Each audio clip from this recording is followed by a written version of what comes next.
नमस्कार दोस्तों, आज का ये वीडियो बहुत ही इंपॉर्टेंट और जरूरी है आप सभी के लिए। आज के वीडियो के अंदर हम डिस्कस करने वाले हैं ITR 3 ऑनलाइन कैसे फाइल करेंगे, इसका पूरा प्रोसेस आपको बताने वाले हैं। असेसमेंट ईयर 25-26 की ITR फाइलिंग चल रही है। लास्ट डेट है आपकी 15 सितंबर 2025 है।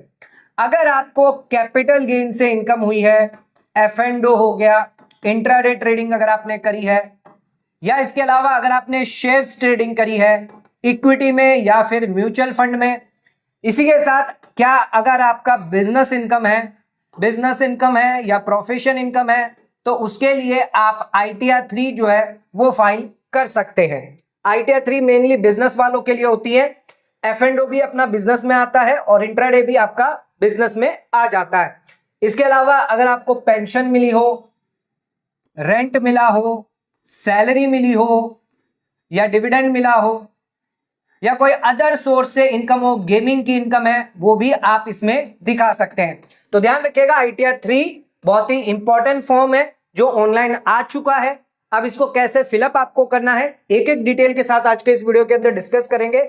सबसे पहले आ जाते हैं यहाँ पर हम अपने ITR फॉर्म के अंदर। जैसे ही आप लॉग इन करेंगे, यानी ऑटोमेटिक जो है वो आपको यहाँ पर income tax return filing portion पर ले आएगा। अब यहाँ पर सबसे पहले आपको सिलेक्ट करना है ईयर। तो यहाँ पर जो है वो आपको ईयर सिलेक्ट करना है। तो ईयर हो गया आपका असेसमेंट ईयर 25-26 है। अब यहाँ पर दो मोड दिए गए, ऑनलाइन और ऑफलाइन। तो आपको क्या सिलेक्ट करना है, ऑनलाइन मोड से। इसको आपको कंटिन्यू पर क्लिक कर देना है। अगर आपने ऑलरेडी बना के रखा हुआ है, ड्राफ्ट है, तो आपका रिज्यूम फाइलिंग करके आएगा। नया बनाना चाहते हैं तो स्टार्ट फाइलिंग पर आपको क्लिक करना होगा। जैसे आप स्टार्ट फाइलिंग पे क्लिक करेंगे, यहां पर आपके पास ऑप्शन आएगा इंडिविजुअल, HUF एंड अदर्स। तो हम इंडिविजुअल है, यानी हम एक आम आदमी है, तो इस केस में हमें इंडिविजुअल पर करके कंटिन्यू करना है। अब यहां पर आपको सिलेक्ट करना होगा फॉर्म। तो ITR 1, 2, 3, 4 4 फॉर्म दिए। ITR 3 आपको सिलेक्ट करना है, प्रोसीड विद ITR 3 करना है। यहाँ पर आपको करना है लेट गेट स्टार्ट पे क्लिक कर देना है। अब यहाँ पर फॉर्म खुलने से पहले कुछ सवाल आपसे पूछे जाएंगे। ये सवाल बहुत इंपॉर्टेंट है, ये देख लीजिए। Are you filing income tax return for following reason? किस रीजन की वजह से आप फाइल कर रहे हैं? क्या आपकी taxable income basic exemption limit से ज्यादा है, यानी 2.5 लाख से ज्यादा है, 3 लाख से ज्यादा है, 5 लाख से ज्यादा है, इस वजह से आप फाइल कर रहे हैं? या फिर आपकी इनकम टैक्स रिटर्न जो फाइल कर रहे हैं, क्योंकि यहां पर 139(1) 7th प्रोविजो आप पर एप्लीकेबल है, यानी आपकी इनकम तो बेसिक एग्जम्पशन लिमिट से कम है, लेकिन आपने हो सकता है डिपॉजिट किया 1 करोड़ रुपए से ज्यादा करंट अकाउंट में, या आपने खर्चा कर दिया है ट्रैवलिंग एक्सपेंस पे 2 लाख से ज्यादा, या आपने 1 लाख रुपए से ज्यादा इलेक्ट्रिसिटी कंजम्पशन कर दिया है, आपका बिजनेस का टर्नओवर है 60 लाख से ज्यादा, प्रोफेशन का टर्नओवर है आपका ग्रॉस रिसिप्ट है 10 लाख से ज्यादा, या आपका TDS TCS कटा 25,000 रुपया और सीनियर सिटीजन है तो 50,000 रुपया, या फिर अगर आपने सेविंग अकाउंट में 50 लाख से ज्यादा निवेश किए हैं यानी डिपॉजिट किया है, तो ये अदर कंडीशन में आपका आ जाता है। इसके अलावा अगर कोई और कारण है जिसकी वजह से आप फाइल कर रहे हैं, तो वो भी यहाँ पर दिया है। तो हमारे केस में क्या है, नॉर्मली आपको यहाँ पर टिक करना है taxable income more than basic exemption limit अगर आपकी है, तो इस वजह से आप फाइल कर रहे हैं। अगर आपकी बेसिक एग्जम्पशन लिमिट से कम भी है तो भी आपको वॉलंटरली यहीं पर क्लिक करना होगा। अब यहां पर आपको कंटिन्यू पर क्लिक कर देना है। अब यहां पर आपके सामने जो है कुछ शेड्यूल खुले जाएंगे, तो यही शेड्यूल आपको सिलेक्ट करने हैं। ये 6 शेड्यूल यहां पर दिए गए, 6 से 7, जिसमें आपको एक एक करके देखने कौन से शेड्यूल हमारे लिए इंपॉर्टेंट है इनकम टैक्स रिटर्न हमें जो फाइल करना है। सबसे पहले आप जाता है आपका जनरल इंफॉर्मेशन, तो इसको हम सिलेक्ट कर लेंगे। ध्यान रखिएगा, अगर आप पोर्चुगीज रिलेटेड अगर कोई इनकम आपकी है तो उस केस में आपको इसको सिलेक्ट करना है, अदरवाइज इसको सिलेक्ट करने की कोई जरूरत नहीं है। तो जनरल हो गया। अब आ जाते हैं इनकम पे। अब देख लीजिए इनकम कौन सी आपकी है, उस पर डिपेंड करता है। तो सबसे पहले यहां पर देखते हैं, अगर आपकी सैलरी इनकम है तो इसको सिलेक्ट कर लीजिए, अगर आपकी हाउस प्रॉपर्टी इनकम है तो इसको सिलेक्ट कर लीजिए, कैपिटल गेन की है इसको सिलेक्ट कर लीजिए, लॉन्ग टर्म कैपिटल गेन है 112A का, तो इसको आपको सिलेक्ट, यहां पर सैलरी हो गया, हाउस प्रॉपर्टी हो गई आपकी, कैपिटल गेन हो गया 112A, आपको ऐसे सिलेक्ट करते जाना है। अगर आप नॉन रेसिडेंट है, इक्विटी शेयर बेचा है, तो वो उन लोगों के लिए, अगर आपने क्रिप्टो बेचा है तो schedule VDA virtual digital asset को आपको सिलेक्ट करना है। अदर सोर्सेस का आ गया, ये हमने आपको बताया हुआ ही है। स्पेसिफाइड पर्सन, अगर आपकी क्लबिंग इनकम है तो उसमें आपको इस शेड्यूल पर टिक करना है। शेड्यूल SI आपकी स्पेशल रेट ऑफ इनकम है, इसको सिलेक्ट कर लीजिए। ध्यान रखिएगा, अगर आपके पार्टनरशिप फर्म में पार्टनर है उसके रिगार्डिंग इंफॉर्मेशन देनी है तो ये शेड्यूल आ जाएगा। एग्जम्प्ट इनकम है तो इस पर आपको क्लिक कर लेना है। इसके अलावा यहाँ पर जो FSI है, TR है कि बाहर से इनकम आ रही है उन लोगों के लिए शेड्यूल यहां पर दिया गया है। तो ये अभी यहां पर रिक्वायरमेंट आपको नहीं है। नेक्स्ट आ जाते हैं बिजनेस के केस में। अब बिजनेस के केस में कौन से शेड्यूल आएंगे, तो कुछ तो यहां पर आपके लिए मैंडेटरी होगा। बैलेंस शीट यहां पर दी गई है, ये आपके लिए मैंडेटरी है। बैलेंस शीट जो है मैंडेटरी है, मैन्युफैक्चरिंग अकाउंट मैंडेटरी है, ट्रेडिंग अकाउंट मैंडेटरी है, profit and loss account mandatory है। तो ये तो चार तो आपको सिलेक्ट करने ही है। इसके अलावा देख लीजिए, अगर कोई अदर इंफॉर्मेशन आपको देनी है तो वो आप दे सकते हैं। अगर आप ऑडिट के लिए लायबल है तो इसको करना है। अगर आप ऑडिट के लिए लायबल है तो यहाँ पर ऑडिट के लिए अगर लायबल है तो इन दोनों को कॉलम को आपको करना है, जहां पर आपको स्टॉक की डिटेल देनी होती है।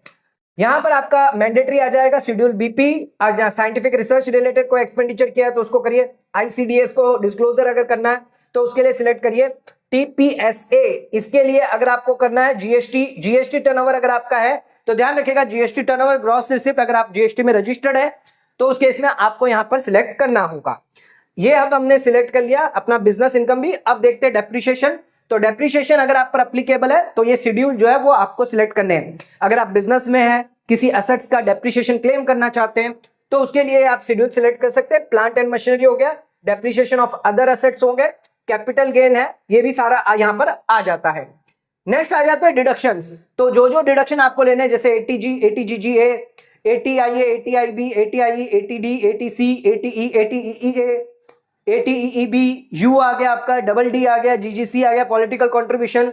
अगर आप साथ में पूरा चाहते हैं तो ये पूरा साथ में दिया गया चैप्टर 6 है, इसको भी सिलेक्ट कर सकते हैं। इंडिविजुअल चाहते हैं तो इंडिविजुअल जाकर भी सिलेक्ट कर सकते हैं। तो इंडिविजुअल चाहते हैं तो इंडिविजुअल करिए, अगर इंडिविजुअल नहीं चाहते, और ये सिर्फ आपको ओल्ड टैक्स रेजिम में अलाउ किए जाते हैं।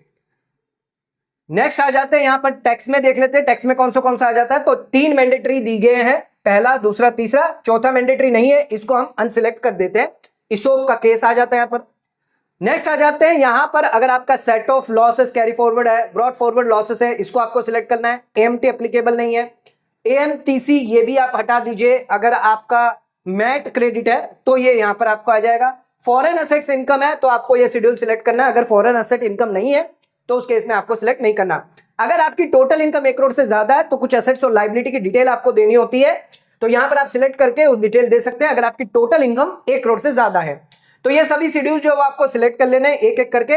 अब इसको कंटिन्यू पर आपको क्लिक कर देना है। कंटिन्यू पर क्लिक करने के बाद आपको यहां पर बताया जाएगा income tax return pre filled basis on the information E filing. Such information should may not be complete. Facility of e-filing only for providing assistance to taxpayer for filing ITR. Please verify your pre-filled data with record AIS, TIS before finalize and submitting ITR. तो ये क्या कहना चाहता है कि आपकी जितनी भी pre-filled डाटा है उसको एक बार चेक जो है वो आप जरूर कर लीजिए, क्योंकि यहां पर हमने जो है प्रोवाइड इंफॉर्मेशन तो आपको कर दी है, लेकिन आपको इसको चेक करना है एक बार ITR फाइल करने से पहले। तो डिपेंड ना रहे, जो भी प्रीफिल्ड डाटा यहां पर आ रहे हैं उसके ऊपर डिपेंड ना रहे, एक बार क्रॉस चेक करें अपने AIS, TIS, 26AS सभी से जरूर चेक कर ले। अब इसको जो है आपको ओके पे क्लिक कर देना और एक एक टैब जो है अब हम आपको देखेंगे कैसे इसको फिलअप करना है। तो सभी एक एक टैब को हम कैसे फिलअप करेंगे आइए ये समझाते हैं। आइए सबसे पहले देखते हैं जनरल इंफॉर्मेशन में आ जाते हैं। तो जनरल इंफॉर्मेशन में यहाँ पर पर्सनल इंफॉर्मेशन, कॉन्टेक्ट डिटेल, तो ये आपकी प्रोफाइल से आएगी, तो वहां से आप इसको चेक कर लें। अब आ जाते हैं फाइलिंग स्टेटस। तो ध्यान रखिएगा सबसे पहले आपको ड्यू डेट सिलेक्ट करनी है।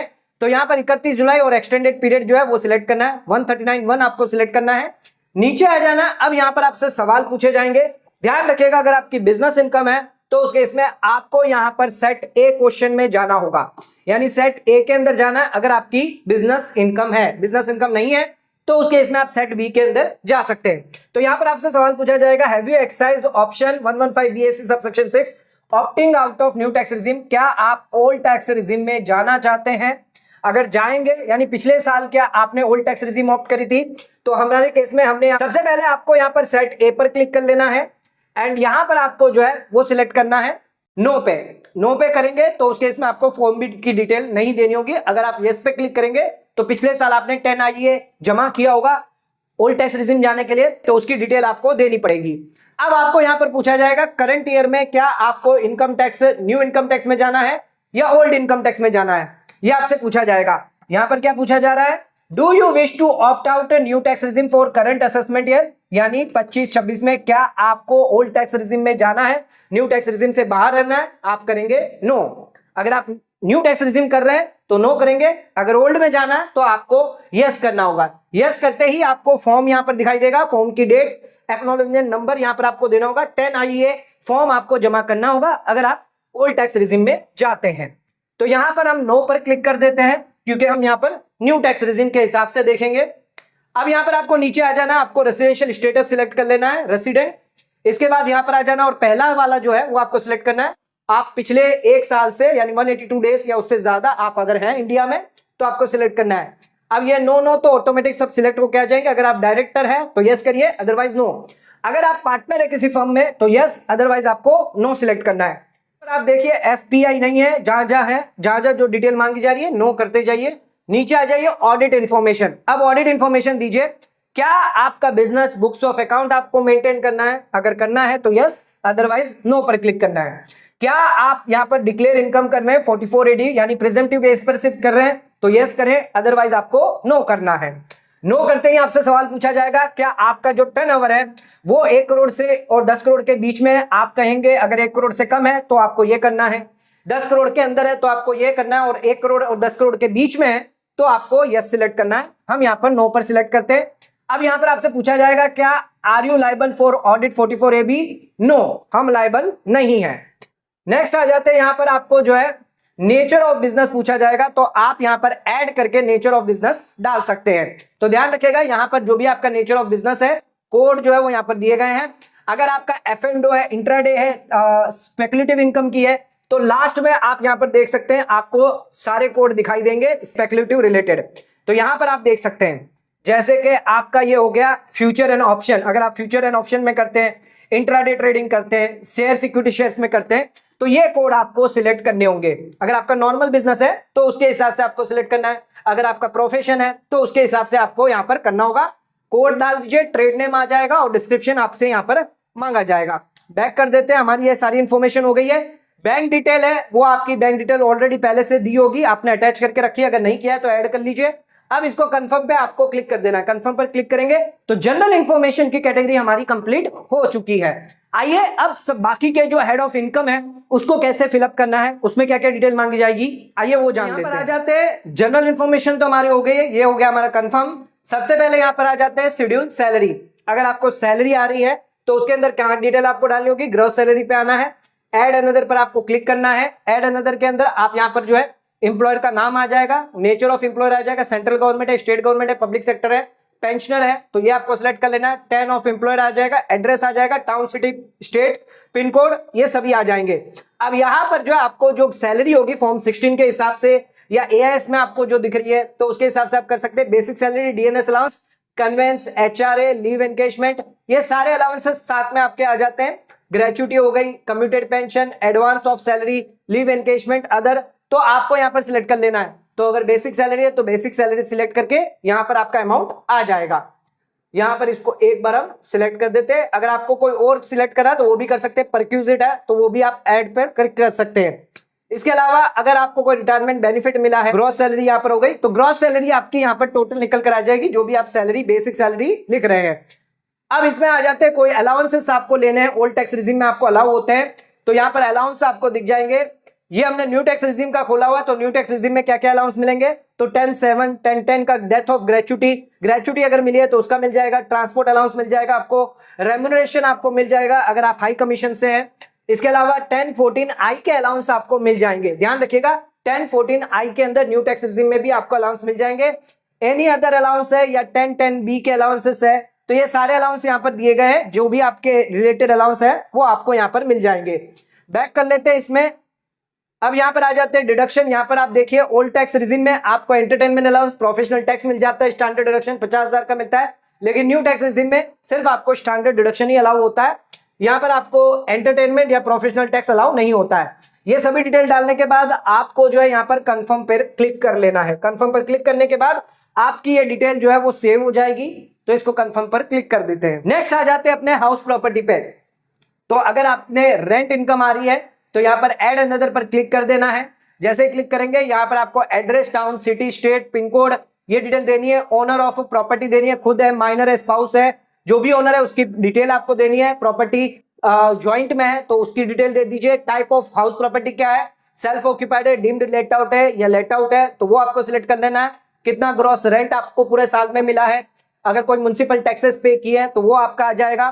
फिर नीचे यहाँ पर अगर आपने कोई लोन लिया हुआ, होम लोन लिया हुआ, तो उसका अगर ब्याज दिया हुआ है तो वो भी यहाँ पर आपका आ जाएगा। तो उसके लिए भी बहुत सारी डिटेल आपको यहाँ पर देनी पड़ेगी। सैंक्शन लेटर आपके पास होना चाहिए, कौन सी बैंक से आपने लिया है, बैंक से लिया है या फाइनेंशियल इंस्टीट्यूशन से लिया है, बैंक का नाम आ जाएगा, लोन अकाउंट नंबर आ जाएगा, डेट ऑफ सैंक्शन आ जाएगी, अमाउंट ऑफ लोन कितना लोन है और कितना आपका एक्सटेंडिंग है, last date of the financial year और कितना ब्याज आपने पूरे साल में दिया है, इसका एग्जम्पशन आपको मिल जाता है। नीचे आ जाते हैं यहाँ पर आपकी इनकम फ्रॉम हाउस प्रॉपर्टी, ये भी कंप्लीट हो जाता है। कन्फर्म पर हम क्लिक कर देते हैं तो हमारा हाउस प्रॉपर्टी का ये जो कॉलम है ये भी हमारा कंप्लीट हो जाता है। आ जाते हैं अब अपने अदर इनकम पे। अब आ जाते हैं यहाँ पर, देखते हैं यहाँ पर आ गया आपका कैपिटल गेन की इनकम। इस कैपिटल गेन की इनकम में आपको कैसे डिटेल डालनी है, शॉर्ट टर्म कैपिटल गेन है, लॉन्ग टर्म कैपिटल गेन है, या फिर आपको यहाँ पर आपको शेयर से, म्यूचुअल फंड से अगर गेन हुआ है तो शॉर्ट टर्म कैपिटल गेन यहाँ पर आपको डालना है, लॉन्ग टर्म कैपिटल गेन नीचे डालना है। शॉर्ट टर्म कैपिटल गेन में ध्यान रखिएगा यहाँ पर लैंड बिल्डिंग अगर प्रॉपर्टी बेची है, या फिर अगर आपने 111A के अंदर यानी म्यूचुअल फंड में या इक्विटी शेयर्स में निवेश किया है तो यहाँ पर आपको डिटेल डालनी है। यहाँ पर ध्यान रखिएगा डिटेल आपको बाइफरगेट करनी होगी 23 जुलाई से पहले, 23 जुलाई के बाद। तो यहाँ पर आपको जो भी सेल कंसिडरेशन है, कॉस्ट ऑफ एक्विजिशन है, वो यहाँ पर आपको देनी होगी। वैसे ही आपको लॉन्ग टर्म के लिए यहाँ पर ध्यान रखिएगा शेड्यूल दिया गया है 112A, इस शेड्यूल के अंदर आपको फिलअप करना पड़ेगा। यहाँ पर आप लॉन्ग टर्म कैपिटल गेन पर क्लिक कर दें, नीचे आ जाते हैं तो यहाँ पर अगर आपको शेयर से, म्यूचुअल फंड से हुआ है तो यहाँ 112A के अंदर आपको आना है। यहाँ पर आप देख सकते हैं यहाँ पर आपको एडिट पर क्लिक करना होगा। एडिट पर जैसे क्लिक करेंगे आपके लिए यहाँ पर डिटेल जो है वो आ जाएगी। यहाँ पर डिटेल आपको देना होगा, बिफोर है, आफ्टर है, तो ये डिटेल आप यहाँ पर दे सकते हैं। शेड्यूल भी दिया गया बाहर, तो शेड्यूल के अंदर भी आप डिटेल दे सकते हैं। जो है हम सेव कर देते हैं। यहाँ पर डिटेल आपको डालनी है जो long term, short term capital gain की, जो रेगुलर इनकम आप ITR 2 में डालते हैं वैसे ही आपको यहाँ पर भरना है।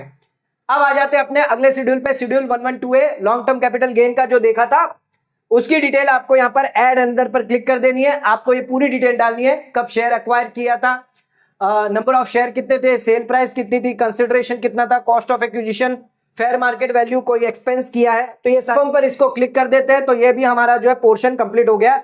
अब आ जाते हैं हमारी बिजनेस इनकम पे। अगर आपको बिजनेस प्रोफेशन से इनकम है, जाते हैं अगर आपका बिजनेस प्रोफेशन से यहाँ पर है अदर देन स्पेकुलेटिव बिजनेस यानी इंट्राडे नहीं है, तो उस केस में आपको यहाँ पर क्लिक कर देना है। यहाँ पर आ जाएगा आपकी इनकम, तो यहाँ पर आपको एडिट पर क्लिक कर देना है। एडिट पर क्लिक करेंगे तो यहाँ पर आपका जो नेट प्रॉफिट है, स्पेकुलेटिव हो गया, नॉन स्पेकुलेटिव हो गया, वो यहाँ पर आपका आ जाएगा। इसके बाद अगर आपका 44AD है, 44AD से है तो उस केस में हमने आपको बताया था स्टार्टिंग में आपको टिक बॉक्स करना होगा अगर आपका 44AD में होता है, तो उसके बाद आप यहाँ पर डिटेल जो है वो डाल सकते हैं। तो यहाँ पर आपकी बिजनेस से रिलेटेड आ जाएगी। अगर आपके कोई खर्चे, अगर आपके कोई एक्सपेंसेस डेबिटेड किए गए हैं प्रॉफिट एंड लॉस अकाउंट में तो वो एक्सपेंसेस यहाँ पर आ जाएंगे। जो एग्जेम्प्ट है, जो एग्जेम्प्ट इनकम रिलेटेड है, जो डिसअलाउड है, डेप्रिसिएशन है तो डेप्रिसिएशन आपका यहाँ पर आ जाएगा जिसके लिए अलग से शेड्यूल दिया गया है डेप्रिसिएशन का। डीम्ड इनकम आपकी है या फिर अदर इनकम है, any other income not included in profit and loss account है तो वो आप ऐड कर दीजिए। तो ये पूरा शेड्यूल जो है वो आपको भरना होगा एज अ बिजनेस और प्रोफेशन का। बैक आ जाते हैं तो बिजनेस प्रोफेशन का हमारा यहाँ पर हो जाता है। नेक्स्ट आ जाते हैं बैक टू समरी। तो यहाँ पर अब आपको ये balance sheet, manufacturing account, trading account ये देना होगा। अगर आपका मैन्युफैक्चरिंग यूनिट है तो यहाँ पर आपको बैलेंस शीट भरनी होगी पूरी। मैन्युफैक्चरिंग अकाउंट रिलेटेड अगर आपने कोई प्रोसेस कर रहे हैं कोई चीज का तो वो यहाँ पर आपको डिटेल देनी होगी। जो भी खर्चा आपका लग रहा है, जो वेजेस आप देते हैं, वेजेस देते हैं, आपके गुड्स की कॉस्ट हो गई, वो डिटेल आपको यहाँ पर देनी है। ट्रेडिंग अकाउंट है, अगर आप सिर्फ रिटेल बिजनेस है तो ट्रेडिंग अकाउंट हो गया, वहां डिटेल और बैलेंस शीट आपकी आ जाएगी। और P&L भी, प्रॉफिट एंड लॉस भी यहाँ पर आपका आ जाता है। सबसे पहले प्रॉफिट एंड लॉस देखते हैं। तो यहाँ पर आपका जो प्रॉफिट एंड लॉस जो भी क्रेडिट साइड है वो यहाँ पर आपको देने होंगे। एडिट पर हमें क्लिक कर लेना है। तो यहाँ पर देखिए रेंट इनकम हो गई, कमीशन, डिविडेंड, इंटरेस्ट इनकम, तो जो भी इनकम आपकी आ रही है उसमें आपको डाल देना है। इसके बाद आपको बैक आ जाना है, अदर इनकम है तो वो भी आप डाल दीजिए। Debit to profit and loss account, अगर आप कोई खर्चे का क्लेम लेना चाहते हैं बिजनेस में तो उसके लिए आपको एडिट पर क्लिक करना होगा। तो यहाँ पर ये खर्चे आ जाएंगे आपके, freight outward, consumption, power, fuel, rent, repair, compensation है, इंश्योरेंस का है, एंटरटेनमेंट, हॉस्पिटलिटी, तो जो भी खर्चे हैं वो आप यहाँ पर चेक करके एक एक कॉलम में देख करके आप यहाँ पर डाल सकते हैं। अदर एक्सपेंस में डाल दीजिए, अगर स्पेसिफिक नेचर नहीं है तो अदर एक्सपेंस में आप डाल सकते हैं। बेड डेप्ट है, इंटरेस्ट है। अब बैक आ जाते हैं इसमें, तो यहाँ पर ये आपका P&L अकाउंट हो जाता है। नेक्स्ट यहाँ पर दिया गया है आपका ट्रेडिंग अकाउंट। ट्रेडिंग अकाउंट के अंदर अगर आपका जो भी revenue from operation, closing stock है, ओपनिंग स्टॉक है, परचेज जो भी आपने किया है, डायरेक्ट एक्सपेंस हो गए, आपके ड्यूटी टैक्सेस हो गए, ये सारी डिटेल आपको देनी है। इसी के साथ आ जाते हैं यहाँ पर आपका मैन्युफैक्चरिंग अकाउंट। तो मैन्युफैक्चरिंग अकाउंट में आपको ओपनिंग इन्वेंट्री है, परचेज है, डायरेक्ट वेजेस है, एक्सपेंस, फैक्ट्री ओवरहेड है, ये डिटेल आपको देनी है। क्लोजिंग स्टॉक की डिटेल देनी है। लास्ट में आपको यहाँ पर बैलेंस शीट की डिटेल देनी है। अगर आपका बिजनेस है तो अपनी सोर्स ऑफ फंड और एप्लीकेशन ऑफ फंड देना है। तो आपके कैपिटल कितना है, लोन अगर आपने लिया है, अनसिक्योर्ड, सिक्योर्ड लोन जो भी है, deferred tax liability, advance, application of fund, आपके कोई फिक्स एसेट्स है, इन्वेस्टमेंट है, करंट एसेट्स है, तो ये डिटेल आपको यहाँ पर देनी होगी। तो आपकी जो बैलेंस शीट बनी होगी उसके हिसाब से आपको फिगर यहाँ पर डालने हैं।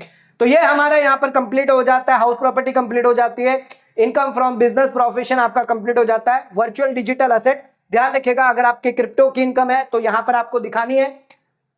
तो यहाँ पर आपको ऐड अनदर पर क्लिक कर देना है और डिटेल देनी है, कब आपने परचेज किया था, कैपिटल गेन हेड में जाएगा, डेट ऑफ ट्रांसफर आ जाएगी, कितना सेल किया हुआ है क्रिप्टो, कितना परचेज था उसका, सारी डिटेल आपको इसमें यहाँ पर देनी होगी वर्चुअल डिजिटल एसेट में। तो ये एक एक बॉक्स आपको जो है वो कंप्लीट करते जाना है। इनकम फ्रॉम अदर सोर्सेस, अगर आपको डिविडेंड मिला है, फिक्स डिपॉजिट का ब्याज मिला है, एफडी का ब्याज मिला है, सेविंग अकाउंट का ब्याज मिला है, तो वो आप अदर सोर्स में दिखा सकते हैं। विनिंग अगर आपको हुई है, गेम से इनकम हुई है, तो आप अदर सोर्स में दिखा सकते हैं। तो यहाँ पर आप फर्स्ट कॉलम में जाएंगे तो यहाँ पर आप देख सकते हैं डिविडेंड हो गया, इंटरेस्ट हो गया, रेंट अगर आपको मिल रहा है मशीनरी प्लांट बिल्डिंग से, यहाँ पर आपका आ जाएगा। स्पेशल रेट में आप जा सकते हैं अगर आपको विनिंग हुई है, lottery, crossword puzzle, race, card game से विनिंग हुई है, ऑनलाइन गेम से, तो वो यहाँ पर आप दिखा सकते हैं। अगर कोई डिडक्शन है तो वो भी आप यहाँ पर क्लेम कर सकते हैं। नेक्स्ट आ जाते हैं नीचे, बैक टू समरी कर देते हैं। तो नॉर्मली हमारे सारे मेजर हेड जो है वो कंप्लीट हो चुके हैं। अब ज्यादातर जो है वो आपके carry forward losses, brought forward losses है, इनमें आपको कुछ नहीं करना है। इनमें खोलकर आपको कंटिन्यू पर क्लिक करते रहना है। ये सभी आपको जो है वो टिक करना है। अगर आपके कोई डिडक्शन है चैप्टर 6 है के, तो वो आप ले सकते हैं। एटीसी से एटीयू ओल्ड टैक्स रिजिम में अलाउड है, न्यू टैक्स रिजिम में ज्यादा डिडक्शन आपको मिलते नहीं है। अब देख लीजिए, जीएसटी टर्नओवर आपको देना है। तो अगर आप जीएसटी बिजनेस में है तो जीएसटी नंबर आपका आ जाएगा, और साथ में यहां पर आपको outward supply as per GST return भी, आपने जीएसटीआर 1 भरी है, 3 भी भरी है, तो वो टर्नओवर यहां पर आपको देना होगा जो आपकी सेल से मैच होना चाहिए। हो सकता है मे बी डिफरेंस हो सकता है, डिस्काउंट सेल रिटर्न की वजह से डिफरेंस आ सकते हैं। ये जो टर्नओवर है वो आपके इनकम टैक्स में जो सेल में आप टर्नओवर दिखाएंगे उससे ज्यादा नहीं होना चाहिए। तो ये ज्यादा नहीं होना चाहिए, कम होगा तो चलेगा लेकिन ज्यादा नहीं होना चाहिए। बैक आ जाते हैं तो आपको यहाँ पर जो जीएसटी की भी डिटेल डाल देनी है अगर आपका जीएसटी में बिजनेस है। इसके बाद ये सारे पॉइंट जो है वो आपके कंप्लीट हो जाते हैं। आपका कंप्यूटेशन बन जाएगा। आपका जो भी टीडीएस वीडीएस है वो आपके 26 एएस से आ जाएगा। नहीं आ रहा है तो आप मैनुअली डाल दीजिए और आपका यहाँ पर कंप्यूटेशन ऑफ लायबिलिटी बन के आ जाएगा। प्रोसीड टू वेरिफिकेशन पे करेंगे, फिर आगे जैसे प्रीव्यू करेंगे, प्रोसीड करेंगे, आपकी आईटीआर आप ऑनलाइन जो है 3 फाइल कर सकते हैं। तो ज्यादा इतना आपको कोई दिक्कत नहीं आएगी। जो आपको मेन प्रॉब्लम आएगी वो आपको बिजनेस में आएगी कि बिजनेस में आपसे बहुत सारी चीजें मांगी जाएगी। तो आपके पास बैलेंस शीट प्रॉपर होनी चाहिए, trading account, profit and loss account, balance sheet, ये आपके पास रेडी होनी चाहिए। आपको यहाँ पर ऑनलाइन आकर कुछ भी नहीं करना है। आप पे अगर रेडी चीजें हैं तो आप आसानी से इसको भर सकते हैं। तो आईटीआर 3 जो बहुत ही आसानी से आप भर के जो है फाइल कर सकते हैं। अगर इसमें कोई दिक्कत परेशानी आ रही है तो नीचे कमेंट करके आप हमें पूछ सकते हैं, या हमारा नंबर दिया गया है, इस नंबर पर भी आप हमसे सर्विस ले सकते हैं 8799144520। अगर आपको आईटीआर 3 हमसे भरवानी है तो आप हमें कॉल करके सर्विस ले सकते हैं। कॉल या व्हाट्सएप करके आप हमसे बात कर सकते हैं। आईटीआर 3 आप हमसे भरवाना चाहते हैं तो इस नंबर पर आप हमें कॉल कर सकते हैं। कोई डाउट है, क्वेरी है तो व्हाट्सएप कर दीजिए, आपकी क्वेरी जो है वो सॉल्व कर दी जाएगी। अगर आईटीआर फाइल करवाना चाहते हैं तो इस नंबर पर कॉल करके फाइल करवा सकते हैं। तो दोस्तों आज का वीडियो यहीं खत्म करते हैं। वीडियो पसंद आए तो वीडियो को लाइक, शेयर, सब्सक्राइब करना ना भूलें। वीडियो को ज्यादा से ज्यादा शेयर करें ताकि और लोगों तक इसकी नॉलेज पहुंच सके। आज का वीडियो समाप्त करते हैं। धन्यवाद।